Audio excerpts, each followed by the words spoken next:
Hello guys, no. Ito yung bonsai na gagawin natin. Bale, ito yung mother plant na nahunting natin dun sa lupa ng tiyahin ko. Ayan, medyo malaki to guys. Then, nilagay ko lang dito sa maliit na lalagyan para hindi kasi wala kasi akong malaking lalagyan. Kaya dito muna siya ngayon. Pero ang bala ko dito is lalagyan natin siya ng mga singit-singit na iba't ibang variety ng gumamela, ng bougainvillea. Ayan, meron tayo dito mga golden sunshine, may mga arjuna tayong ilalagay, tapos iba't ibang kulay. Ngayon, pag nalagay na natin dito sa mga singit-singit, lalagay tayo dito ng lupa para magkaroon tayo ng ugat. Tapos puputulin natin dito pag tumanda na. Tapos ito na yung ilalagay natin sa pot. Unti-untiin natin to kasi pag pinutol natin dito to, tsaka pinaglalagyan na natin ng iba't ibang variety, masasayang to. Kaya hanggat maaari, lalagyan natin siya ng iba't ibang klase ng variety. Kaya let's go.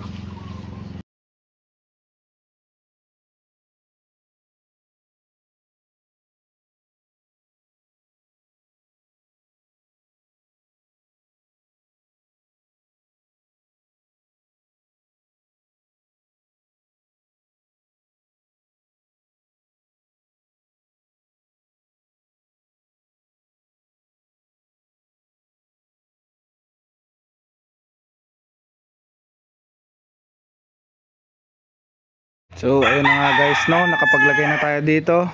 Dalawang klase. Yan, dalawang klase ulit dito. Dalawang klase.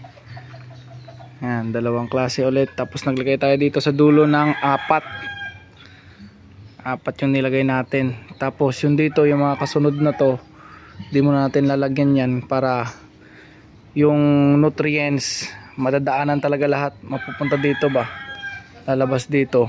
Madadaanan tong pinaggawa natin kasi kung tatanggalin natin to lahat, baka mamatay na lang yung sanga. Yan, ito bougainvillea na to, mabilis na naman tumubo to pero ayan, ito na yung process guys. Yan, natakpan na rin naman natin lahat. Yan, ipit na ipit, kapit na kapit. Yan, maglalagay tayo dito ng ganito kahaba lang para mapagkapitan ng ugat niya.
So ayan na, tapos na natin siyang talian. Lalagyan na natin siya ng plastic.